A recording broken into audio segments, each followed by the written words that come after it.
આજે આપણે બનાવીશું રોસ્ટેડ મસાલેદાર ટેસ્ટી ક્રિસ્પી એવા હેલ્ધી મખાનાની રેસીપી જે એકવાર તમે બનાવશો એટલે નાનાથી મોટાને બધાને આ પસંદ આવશે એવી સરસ આ રેસીપી રેડી કરેલી છે। તેના માટે મેં અહીંયા 2 કપ મખાના લીધેલા છે। ત્યાર પછી આ થોડા મસાલા લીધેલા છે, સંચળ પાવડર છે, ચાટ મસાલો છે, મરી પાવડર છે અને થોડું આપણું દાળચીનીનો એટલે કે તજનો પાવડર છે અને 1 ચમચી મેં અહીંયા દેશી ઘી લીધેલું છે। પછી મેં એક કઢાઈમાં 1 ચમચી દેશી ઘી એડ કરેલું છે અને મીડિયમ ગેસ રાખેલો છે।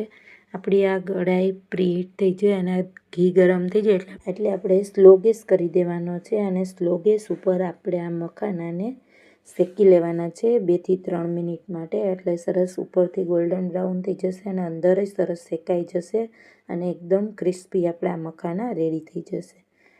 હવે 3 મિનિટ માટે આ રીતે આપણે જો તમે જોઈ શકો છો કે મખાનાનો થોડો કલર બદલી ગયો છે અને સરસ આપણા મખાના રોસ્ટ થઈ ગયા છે અને ત્યાર પછી આપણે હવે ગેસને ઓફ કરી દેવાનો છે। ત્યાર પછી આપણે આ બધા જ મસાલાને એડ કરી દેવાના છે। સંચળ પાવડર જે લીધેલો છે, મરી પાવડર છે, ત્યાર પછી આમાં ચાટ મસાલો લીધેલો છે, થોડો તજનો પાવડર લીધેલો છે।